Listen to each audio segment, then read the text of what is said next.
আজকে 27 আমি বলেছিলাম বলে গুরুমশাই আমার পরে উঠলো রাগে ধরে।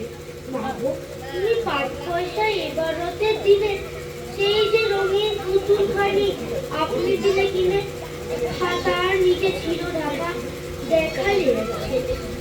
গুরুমশাই রেগে মেগে ভেঙে দিলেন ফেলে, বলেন রেগে, তোর দিন রাত্রে কেবল যত খেলা, একটুও তোর মন বসে না পড়াশোনার বেলা।